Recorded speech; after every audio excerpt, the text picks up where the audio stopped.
హరి ఓం.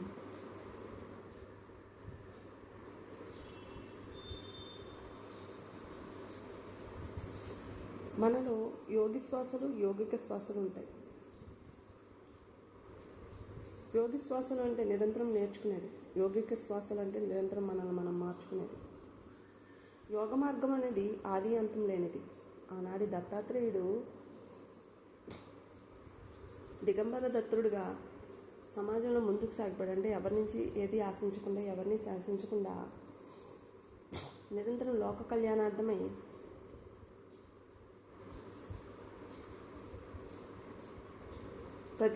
ప్రతి ఒక్క గురుతత్వాన్ని బోధిస్తూ ప్రతి ఒక్క జీవి తన చుట్టూ చేరేటట్టు తన యోగ్యతను పెంచుకున్నారు. ఆది నుంచి ఈనాటి వరకు ఎందరో దత్త పరంపర ఉన్నారు. వారి యొక్క మార్గాన్ని చుట్టూ ఉన్న సమాజం అనుసరించేలాగా వారి కర్మలు తీర్చిదిద్దాయి. దత్తుడు అంటే ఏంటి? ఈడా పింగళ సుషుమ్న. దత్తాత్రేయుడు నిరంతరం మనల్ని పరీక్ష పెడుతూ ఉంటాడు అంటారు ఎందరో మహనీయులు. దత్తాత్రేయుడు అంటే మన యొక్క శ్వాసలతో యోగ్యత గల పరమపురుషుడు వచ్చినప్పుడు, మన ముందుకు వచ్చినప్పుడు అన్నీ మనకు అనుకూలంగా జరుగుతాయి.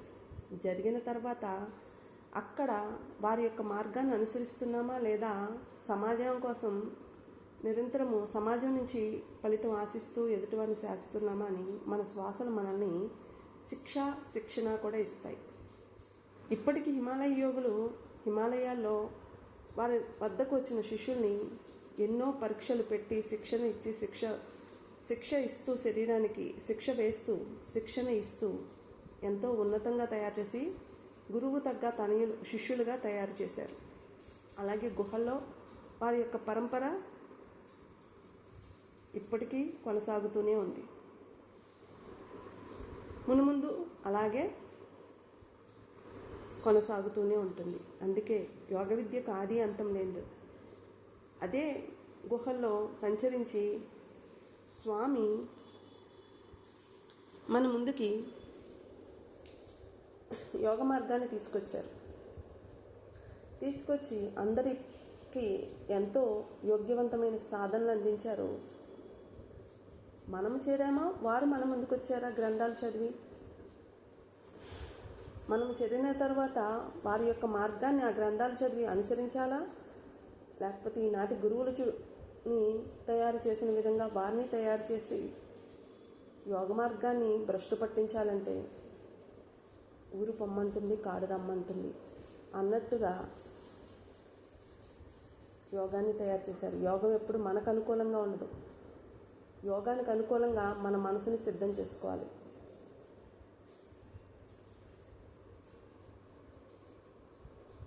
కాలము కర్మరూపంలో పరీక్షిస్తూనే ఉంటుంది. శ్వాస రూపంలో శిక్షణ ఇస్తూనే ఉంటుంది.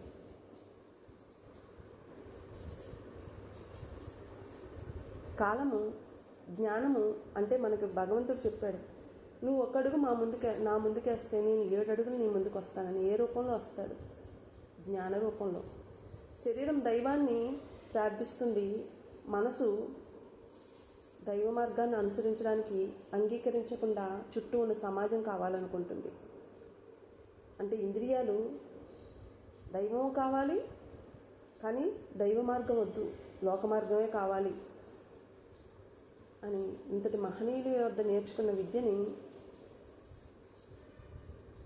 ఎందుకు నాకు పనికి రాకుండా చేసుకుంటే మన శరీరాలు మనల్ని శిక్ష వేస్తాయి, శిక్షణ ఇస్తాయి.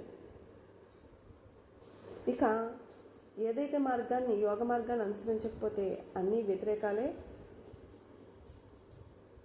మన ముందుకు వస్తాయి.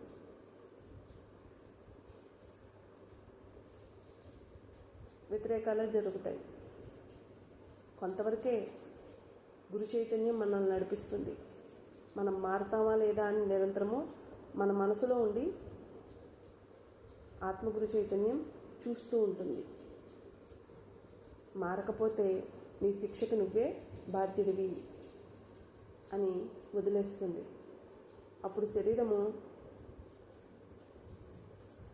మనసు ఒత్తిడికి గురై శరీరము శిక్షింపబడుతూ దిక్కుతోచక యోగ మార్గము అనుసరించలేక ఊరు పొమ్మన్నా కాడు రమ్మన్నా ఎటు వెళ్ళాలో దిక్కుతోచక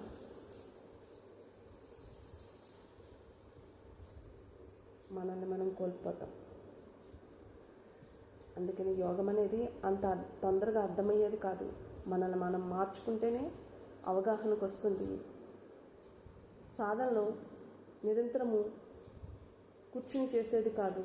మనల్ని మనం మార్చుకుంటూ నేర్చుకుంటేనే యోగము అవగాహనకు వస్తుంది, అనుభూతిని పొందుతాము, ప్రకృతితో పరమాత్మతో మమేకమవుతాము.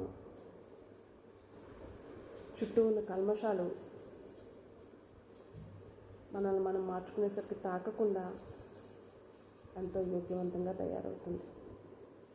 మన శరీరము, మన మనసు, మన బుద్ధి, మన యొక్క నడక ఏదైనా కొంతవరకే మనల్ని సంరక్షించుకుంటాడు గురువు. ఆ తర్వాత గురువు అంటే ఎవరు? యోగి. ఈనాటి సమాజంలో గురువులు ఉన్నారే తప్ప, అయినా ఈనాటి సమాజంలో గురువులు చెప్పిందే ఎందరో వింటున్నారు, ఆచరణలో పెడుతున్నారు. కానీ ఈనాడు స్వామి చెప్పిన మార్గాన్ని అనుసరించలేకపోతున్నామంటే మనలో అహంకారం, మమకార వికారాలు ఆచరణలో పెట్టనివ్వట్లేదు.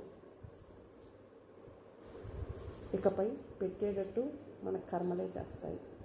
హరి ఓం తత్సత్.